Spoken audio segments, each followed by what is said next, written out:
বৈষম্য বিরোধী ছাত্র আন্দোলনের প্রার্থনা ও ছাত্র জনতার গণমিছিল কর্মসূচির ডাকে সাড়া দিয়ে আজ শুক্রবার দুপুরে খুলনায় বিক্ষোভ করেছেন হাজারো শিক্ষার্থী ও অভিভাবক। সে সময় বিক্ষোভকারীদের ছত্রভঙ্গ করতে টিয়ার শেল ছুড়েছে পুলিশ।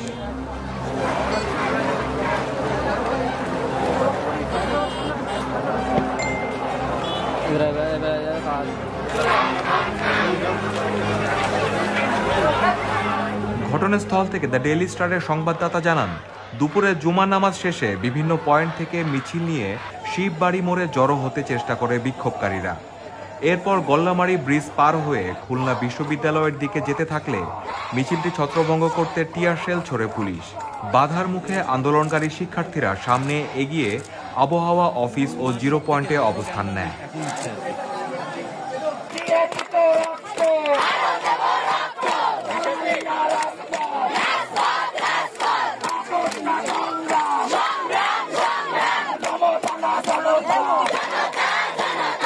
মিছিলে অংশ নেওয়া এক শিক্ষার্থী দ্য ডেইলি স্টারকে বলেন, আমরা এই বৃষ্টির ভেতর শান্তিপূর্ণ উপায়ে মিছিল নিয়ে গল্লামারি পার করার পরপরই পুলিশ আমাদের ধাওয়া দিতে থাকে, তারপর টিয়ার শেল ছুটতে শুরু করে।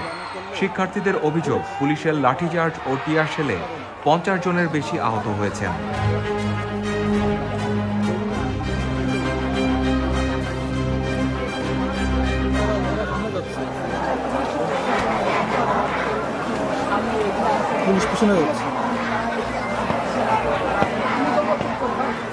খুলনা পুলিশ কমিশনার মোহাম্মদ মোজাম্মেল হক বলেন, আজকে ছাত্রদের সংখ্যা অনেক বেশি, সঙ্গে অভিভাবকও আছেন। আমরা ধৈর্য ধারণ করছি। শিক্ষার্থীরা পুলিশের দিকে লক্ষ্য করে ইট পাটকেল ছুড়েছে, সে কারণে আত্মরক্ষার্থে পুলিশ টিয়ার শেল নিক্ষেপ করেছে।